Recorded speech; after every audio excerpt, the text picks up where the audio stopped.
भूत प्रेत की कहानियाँ पढ़ने और सुनने में तो बहुत रोमांचक लगती हैं, लेकिन आप एक बार ज़रा सोचिए कि अगर ये भूत प्रेत वाली घटनाएं आपके साथ वास्तव में घटने लगें तो आपको कैसा लगेगा। रात में कभी कभी ऐसा लगता है कि कोई हमारे पीछे खड़ा है और हमारी डर से हालत ख़राब हो जाती है। दिन में किसी भी चीज़ों से हमें डर नहीं लगता, लेकिन रात होते ही हमारा जो अंदर का आत्मविश्वास है वो ढीला क्यों पड़ने लगता है। ऐसा लगता है कि हमारे पीछे कोई खड़ा है, हमारा कोई पीछा कर रहा है। ऐसा क्यों होता है, ये सब मैं आज इस वीडियो में आपको क्लियर करने वाला हूँ। आज मैं एक ऐसे जगह पर आपको ले चलूँगा जो भारत का सबसे मोस्ट हॉन्टेड प्लेस है। जी हाँ, मैं भानगढ़ की बात कर रहा हूँ। आज मैं भानगढ़ किले की पूरी सच्चाई और उसकी क्या कहानी है इस वीडियो में बताने वाला हूँ। तो वीडियो को स्टार्ट करते हैं। दुनिया में बहुत से ऐसे किले हैं जिनका अपना एक अतीत होता है, तो ऐसा ही कुछ हुआ है अपने भानगढ़ के साथ।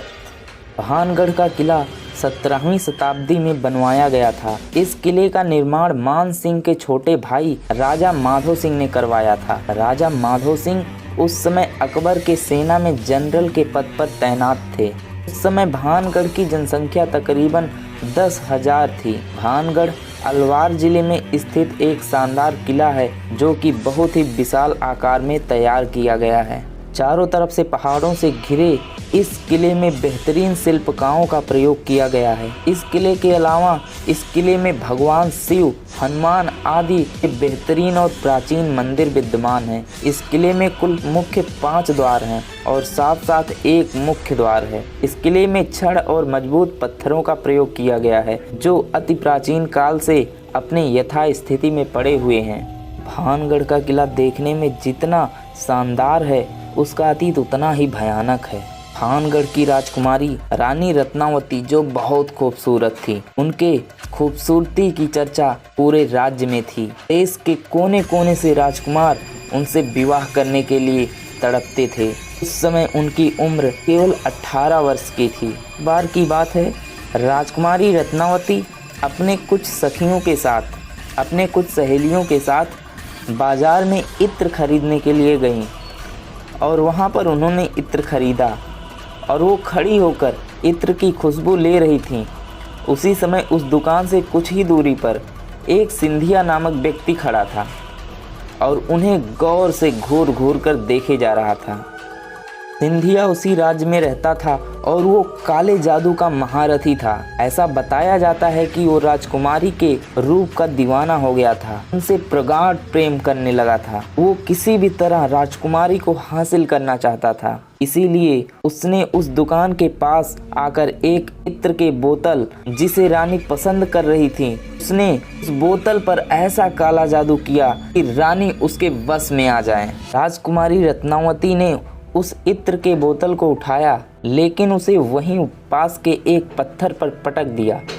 पत्थर पर पटकते ही वो बोतल टूट गया और सारा इत्र उस पत्थर पर बिखर गया। इसके बाद से ही वो पत्थर फिसलते हुए उस तांत्रिक सिंघिया के पास चल पड़ा और तांत्रिक को कुचल दिया, जिससे उसकी मौके पर ही मौत हो गई। लेकिन मरने से पहले तांत्रिक ने एक श्राप दिया जिससे पूरे किले की ऐसी की तैसी हो गई।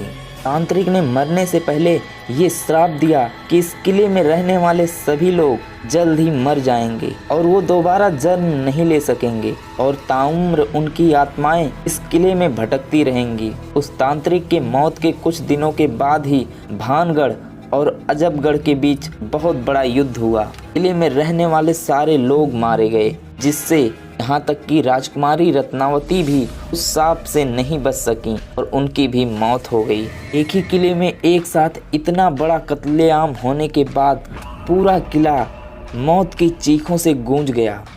इसीलिए आज भी पूरे किले में मौत की चीखें सुनाई देती हैं। कहीं लाल साड़ी में खड़ी एक औरत दिखाई देती है, कहीं पर पायलों की झनकार सुनाई देती है और कहीं पर तलवारों के लड़ने की आवाज़ आती है। ये सब मैं अपनी तरफ से नहीं कह रहा हूँ, ये सब सरकार ने खुद माना है कि उस किले में कुछ तो ऐसा पैरानॉर्मल है जिससे कि आए दिन उस किले में जाने वालों की मौतें होती रहती हैं। फिलहाल इस किले की देखरेख भारत सरकार द्वारा की जाती है। किले के चारों तरफ आर्कियोलॉजी सर्वे ऑफ इंडिया की टीम मौजूद रहती है। एएसआई ने सख्त हिदायत दे रखा है कि सूर्यास्त के बाद इस इलाके में किसी भी व्यक्ति के रुकने के लिए मनाही है। इस किले में जो भी सूर्यास्त के बाद गया है वो कभी वापस नहीं आया है। तो आज की ये वीडियो आपको कैसी लगी कमेंट में बताइए और वीडियो को एक लाइक कर दीजिए और चैनल पर नए हैं तो चैनल को सब्सक्राइब जरूर कीजिए। मिलते हैं आपसे अगली वीडियो में, तब तक के लिए बाय।